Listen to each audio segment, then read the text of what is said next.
يا أيها الناس اعبدوا ربكم الذي خلقكم والذين من قبلكم لعلكم تتقون.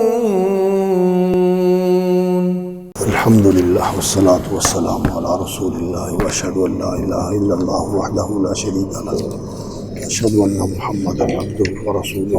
اعوذ باللہ السمیع العلیم من الشیطان الرجیم. بسم اللہ الرحمن الرحیم.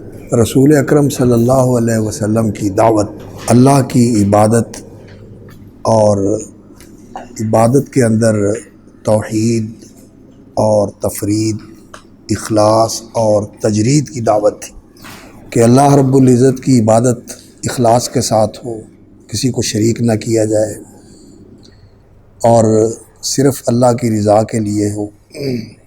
اور انسان اس عبادت کے اندر تفرید کا شعور اپنے اندر پیدا کرے. تفرید کیا ہوتی ہے؟ کہ انسان اللہ کو بہت یاد رکھنے والا ہو، جیسا کہ حدیث پہ آتا ہے سبق المفردون. قیل وما المفردون قال الذاکرون اللہ کثیرا والذاکرات. اللہ کو بہت یاد رکھنے والے. تو توحید، تفرید، اخلاص اور تجرید. تجرید کا معنی ہوتا ہے کہ اس توحید کو شرک کے ہر شائبے اور ہر قسم کے آمیزے سے یا آمیزش سے پاک کر دینا، خالص کر دینا. جلی، خفی اور چھوٹے بڑے جتنے بھی شرک کے اعمال ہیں ان سے اس توحید کو خالص کرنا. اور اخلاص یہ ہوتا ہے کہ انسان اللہ کی رضا کا طالب ہو اور کوئی چیز اس کے مراد نہ ہو، صرف اللہ رب العزت کے لیے اس نے اپنے آپ کو خالص کر لیا ہو. اور یہ جو اخلاص ہے توحید کے اندر، عبادت کے اندر، یہ اخلاص انسان کو حاصل ہوتا ہے ایک اور اخلاص کے ساتھ، اور وہ ہے آخرت کی فکر، آخرت پر یقین، آخرت کی تیاری اور آخرت کو ترجیح دینا. اس زندگی کو آخرت رخی بنا لینا کہ یہ زندگی اس لیے ہے کہ میں نے اس زندگی کے لیے اپنی آخرت بنانی ہے. جیسا کہ کہا جاتا ہے کہ الدنیا مزرعۃ الآخرہ. دنیا جو ہے یہ آخرت کی کھیتی ہے. یہاں انسان بوتا ہے اور آخرت میں جا کے اس کا پھل پائے گا. تو اللہ پر ایمان یہ اس کی عبادت کا مقتضی ہے، اور اللہ پر ایمان یہ اس کی ملاقات کا مقتضی ہے. تو اللہ پر ایمان اور اللہ کی ملاقات پر ایمان کہ میں نے اللہ کے سامنے پیش ہونا ہے اور میں نے اللہ سے ملنا ہے اور اللہ کو دیکھنا ہے. اور جو انسان کے دل کے اندر اللہ رب العزت کی محبت سب سے بڑھ کر توحید الوہیت کی وجہ سے سب سے بڑھ کر والذین آمنوا اشد حبا للہ، اللہ کی محبت انسان کے اندر جاگزیں ہوتی ہے، راسخ ہوتی ہے اور رچ بس جاتی ہے. اس کا پھر انسان کے اوپر یہ اثر ہوتا ہے کہ انسان اللہ کے لیے مشتاق ہوتا ہے. اسألک الشوق الی لقائک، اور انسان اس کے دیدار کا طلبگار ہوتا ہے. واسألک لذۃ النظر الی وجہک، اور انسان جو ہے وہ ہر وقت اس خیال میں ہوتا ہے کہ ہر وقت جو ہے نا وہ اللہ رب العزت ہی کے دھیان میں ہوتا ہے. کبھی اس کی نعمتوں پر غور کر رہا ہے، کبھی اس کی عظمتوں کا اس کو شعور اور اس کا استحضار ہے کہ وہ کتنا عظیم ہے. کبھی اس کے احسانات اور انعامات کو دیکھتا ہے، اور کبھی اپنی کوتاہی کو دیکھتا ہے، اور کبھی اپنی غفلت اور تقصیر کے اوپر اس کی نظر ہوتی ہے کہ وہ میرے اوپر کتنا مہربان ہے، تو وہ اسی خیال اور اسی دھیان میں رہتا ہے کہ اللہ رب العزت کی طرف ہی اس کی توجہ ہوتی ہے اور انابت اس کی اللہ کی طرف ہوتی ہے، رجوع اس کا اللہ کی طرف ہوتا ہے۔ تو یہ انابت اور یہ اخبات اور یہ توجہ اللہ، اس کو سلوک اور سیر سے بھی تعبیر کرتے ہیں، یہ سلوک اور سیر سے بھی تعبیر کرتے ہیں، کیونکہ اللہ رب العزت نے فرمایا نا کہ من تقرب الیہ، جو میرے قریب ہوتا ہے، تو یہ سلوک ہے، چلنا ہے، یہ سیر ہے، جانا ہے اللہ کی طرف، سیر اللہ، سلوک اللہ، تقرب اللہ۔ اور یہ جو کیفیت ہے سیر اللہ کی، سلوک اللہ کی، یہ اس خالص اور جازم ارادے کے بعد ہوتی ہے جب انسان ایک چیز کا پختہ ارادہ کر لیتا ہے، عزم بالجزم کر لیتا ہے۔ اس لیے جو سب سے پہلی منزل ہوتی ہے وہ کون سی ہوتی ہے؟ ارادے کی۔ انسان ارادہ کرتا ہے، ایک چیز کا پختہ ارادہ کرتا ہے، اور پھر جس چیز کا ارادہ کیا اس کی طرف کوشش کرتے بڑھنا شروع کر دیتا ہے۔ تو سب سے پہلے انسان ہوتا ہے مرید، اور پھر اس کے بعد ہوتا ہے انسان سالک اور سائر، سیر اللہ، اور پھر یہ سیر جو ہے یہ انسان کو اللہ تک پہنچا دیتی ہے، اور پھر انسان جو ہے وہ واصل اللہ ہو جاتا ہے، وصول کا، وصال کا مقام اسے حاصل ہو جاتا ہے۔ ایک تو وصال کا مقام یہ ہے کہ اس دنیا کے اندر انسان اپنے آپ کو اللہ کے لیے مٹا دے اور اللہ ہی اس کا مقصود و مطلوب بن جائے، لا مطلوب الا اللہ اور لا مقصود الا اللہ۔ اور دوسرا پھر وصال اللہ یہ ہے، وصول اللہ یہ ہے، اللہ سے وصال یہ ہے کہ انسان کی اللہ رب العزت سے ملاقات ہوگی قیامت کا دن، جیسا کہ یہاں فرمایا وجوہ یومئذ ناظرہ الی ربہا ناظرہ، اور کلا انہم عن ربہم یومئذ لمحجوبون۔ اور جو اس دنیا میں اللہ سے غافل رہے، اللہ رب العزت کی محبت سے ناآشنا رہے، اور اللہ رب العزت کے ساتھ تعلق سے بیگانہ رہے، اور جنہوں نے یہاں کبھی اللہ رب العزت کے بارے میں سوچا ہی نہیں، دھیان ہی نہیں کیا، خیال ہی نہیں آیا، تو اللہ رب العزت بھی پھر ان کو اپنے سے دور کر دیں گے۔ کلا انہم عن ربہم یومئذ لمحجوبون، یہ اللہ سے محجوب ہوں گے، ان کے اور اللہ کے درمیان حجاب ہوگا، اور اللہ رب العزت بھی لا ينظر الیہم ولا یکلمہم، لا یکلمہم اللہ یوم القیامۃ ولا ينظر الیہم ولا یزکیہم۔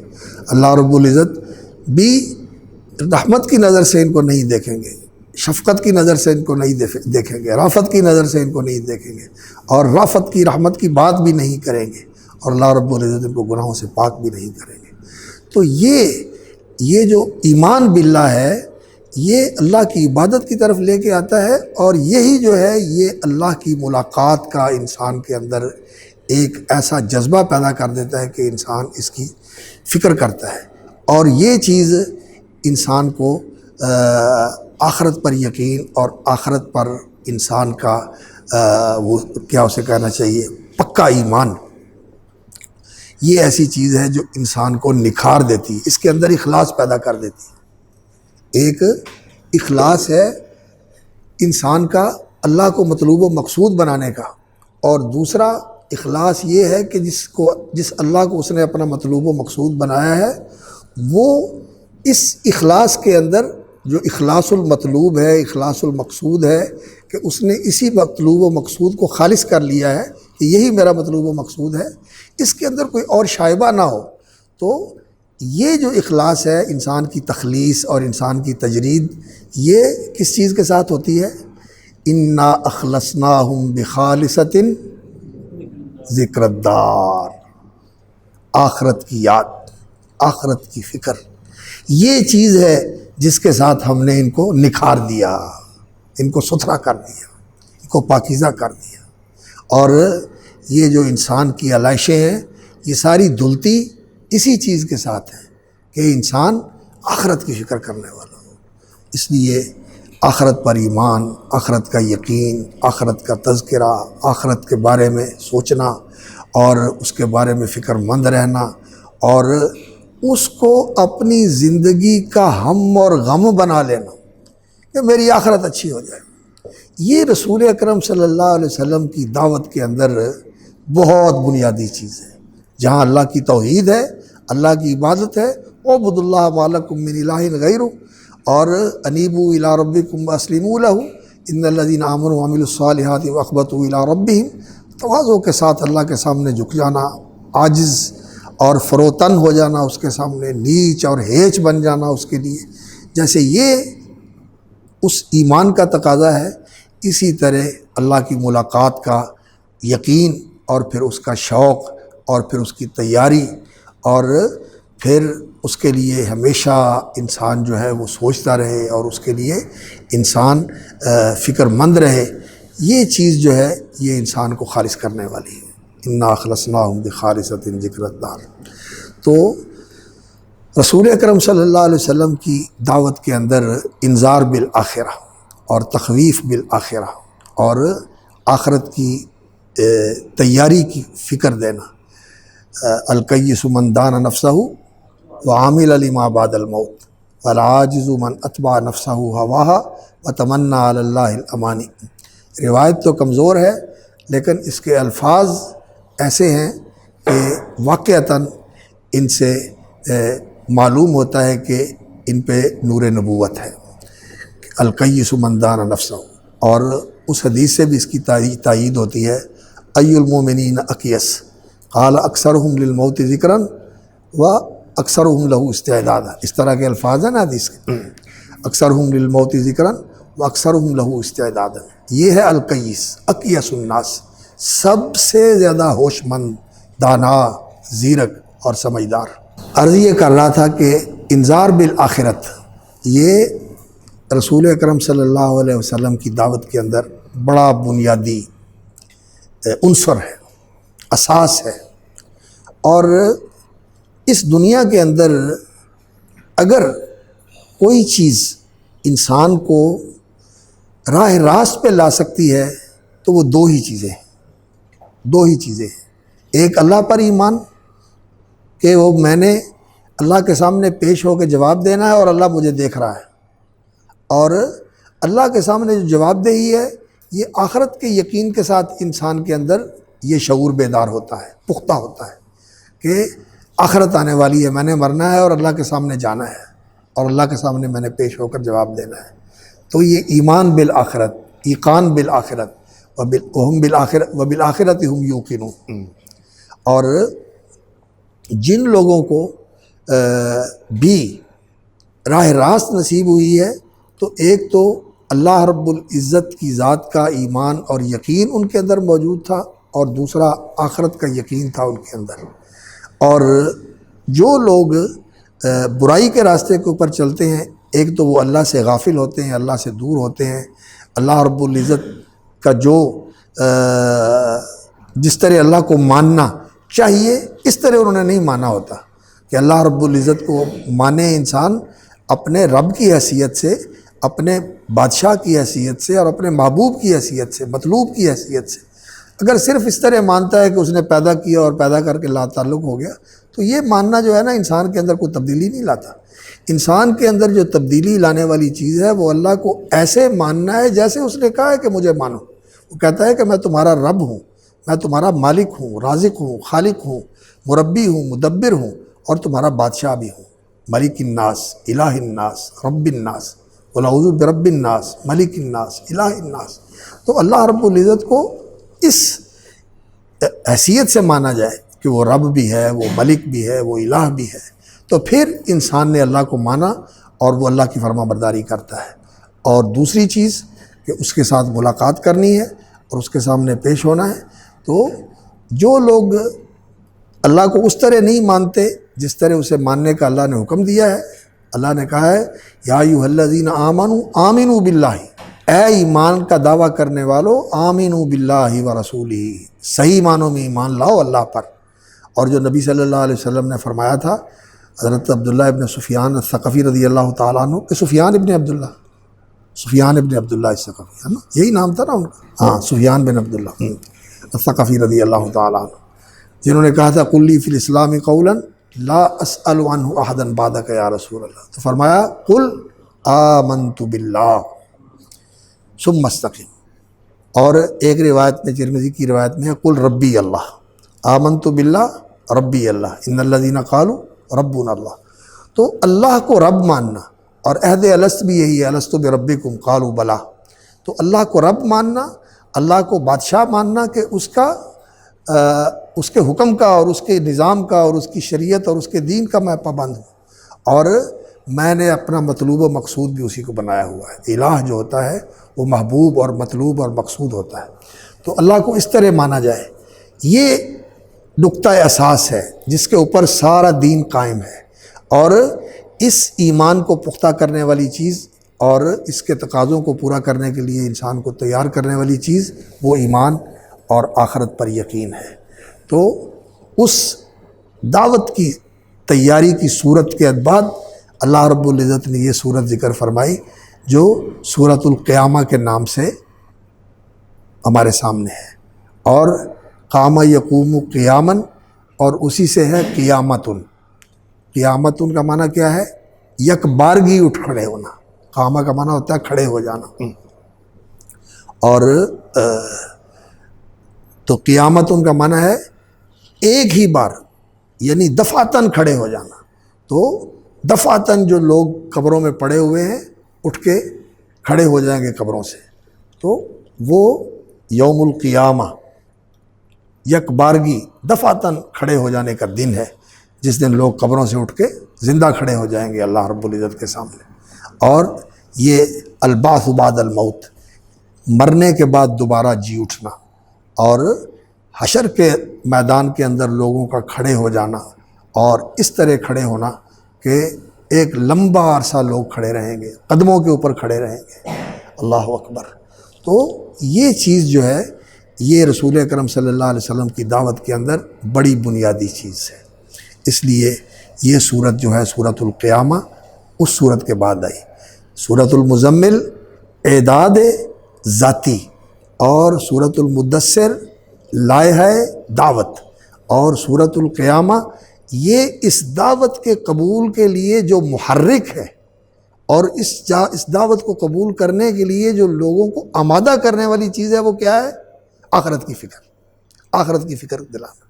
اور جو بھی لوگ کسی معاشرے کے اندر رہنے والے ہوں، موت تو انہیں یاد ہوتی ہے، تو موت کا ذکر کرنا اور موت کے بعد کے واقعات کا ذکر کرنا یہی چیز ہے جو لوگوں کو اس طرف لے کے آتی ہے، وگرنہ یہ دنیا کی رنگینیاں اور دنیا کی دلچسپیاں اور دنیا کی یہ جو آسائشیں اور رنگینیاں ہیں، یہ انسان کو اس طرف نہیں آنے دیتی، یہ ادھر ہی انسان کو لگائے رکھتی ہے کہ انسان اسی دنیا کے اندر غرق رہے۔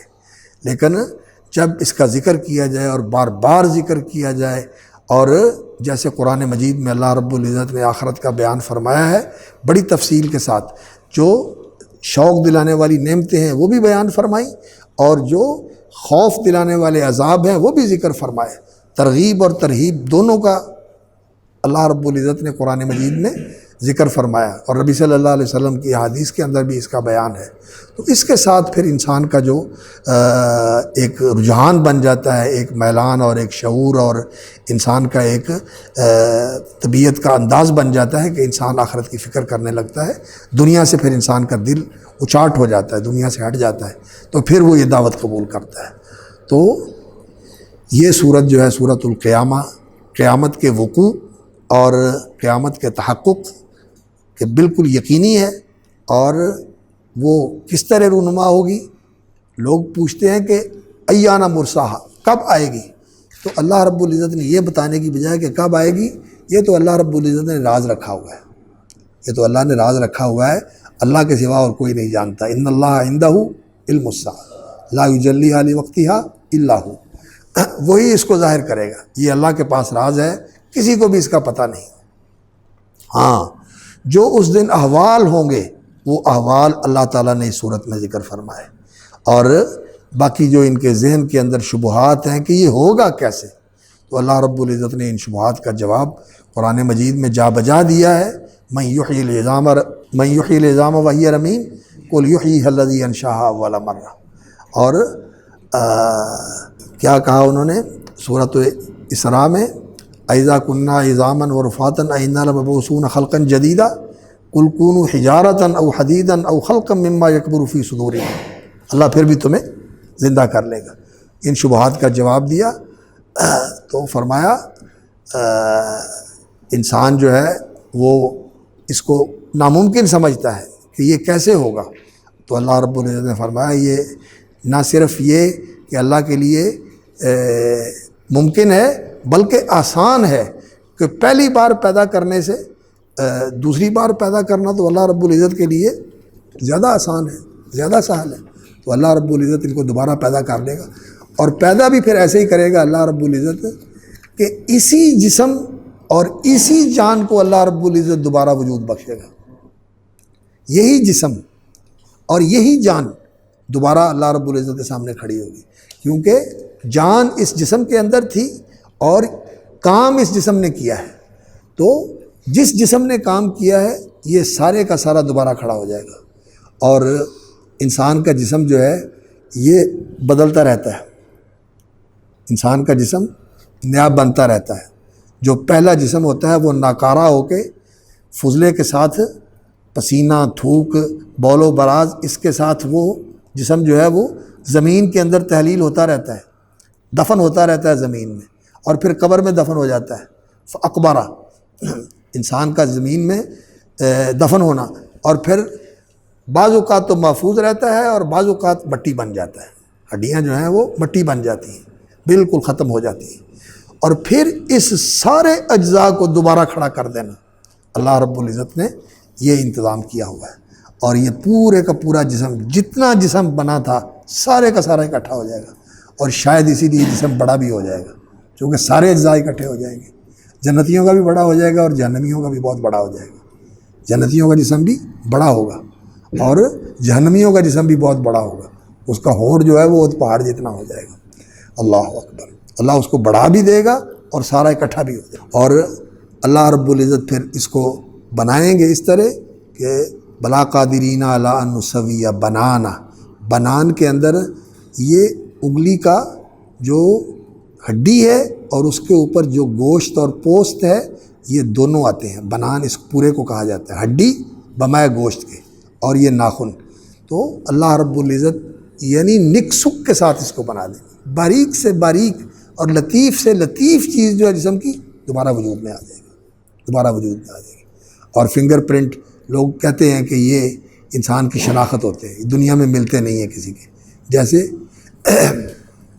انسان کے اندر جو ہے وہ اللہ رب العزت نے ایک ایسا مادہ رکھا ہوا ہے جو جس چیز سے جس نسل سے انسان چلا آ رہا ہے اس کا ڈی این اے انسان کے اندر ہوتا ہے, وہ وہی رہتا ہے جو اوپر سے اس کے اندر چلا آ رہا ہے. اسی طرح یہ جو انسان کے جسم کے ملامح ہے جن سے انسان کا جسم پہچانا جاتا ہے یہ بھی ایسے ہیں کہ ایک دوسرے سے نہیں ملتے.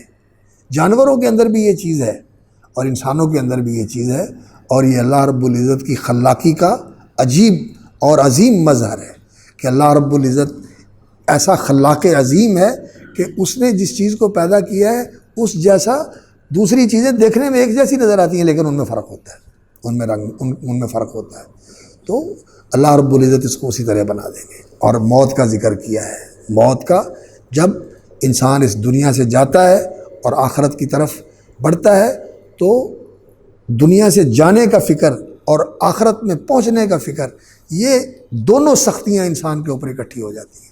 اور پھر انسان یہ سوچتا ہے کہ ہائے میں نے تو جہاں جا رہا ہوں وہاں کے لیے کچھ نہیں کیا تھا, اور جہاں کے لیے ساری عمر کرتا رہا وہ سارا پیچھے رہا, سارا پیچھے رہا. تو یہ انسان کو جھنجھوڑنے والی صورت ہے. اور پھر جو انسان کا رویہ ہے اس کے اوپر ملامت ہے اس صورت کے اندر. اللہ رب العزت نے فرمایا کہ جو رویہ انسان کے شایان شان تھا, جو اس کے لیے لائق تھا, جو اس کے لیے سزاوار تھا, وہ رویہ نہیں اس نے اپنایا. وہ کیا ہے کہ وہ اللہ کی باتوں کی تصدیق کرتا, اللہ کے وعدوں کی تصدیق کرتا, اور نماز پڑھتا, اللہ کی عبادت کرتا. اس لیے کہ یہ ساری کائنات جو ہے وہ اللہ کے سامنے فرما بردار ہے. کل قد علم صلاتہ و تسبیحہ، ساری کائنات کو معلوم ہے کہ میری نماز کیا ہے، اور ساری کائنات اللہ کے سامنے سر بسجود. اور انسان جس کو اللہ رب العزت نے اس کائنات کے اندر اتنا بڑا مقام دیا کہ یہ کائنات اس کے لیے مسخر کر دی. سخر لکم ما فی السماوات و ما فی الارض، ہر چیز اللہ کے اندر اللہ کے لیے سر بسجود ہے، اور یہ اس کے سامنے اکھڑا ہوا ہے. لا صدق ولا صلی ولکن کذب وتولی. تو جو اس کا رویہ ہے اللہ رب العزت نے اس پر ملامت کی. اور پھر یہ انسان یہ سمجھتا ہے یہ سارا کچھ کر کے کوئی پوچھے گا نہیں اس کو، کوئی اس کا محاسبہ نہیں کرے گا، کوئی اس سے جواب طلبی نہیں کرے گا. تو یہ بات جو ہے بالکل عقل کے خلاف ہے، فطرت کے خلاف ہے، اور اس کائنات کی ہر چیز جو ہے وہ اس کے خلاف گواہ ہے کہ اللہ رب العزت نے ہر چیز کو با مقصد بنایا ہوا ہے. بے مقصد تو یہاں کچھ بھی نہیں ہے. تو اللہ تعالیٰ نے یہ کائنات کھیل تماشے کے لیے نہیں بنائی. لو اردنا ان نتخذ اللہ لاتخذناہ من لدنا ان کنا فاعلین. تو یہ سورۃ القیامہ جو ہے یہ اس دعوت والی صورت کے ساتھ اس کا بہت گہرا تعلق ہے. اور باقی اس صورت کا نظم اور اس کے پھر جو مضامین ہیں اس پر انشاءاللہ گفتگو اگلی مجلس میں کریں گے.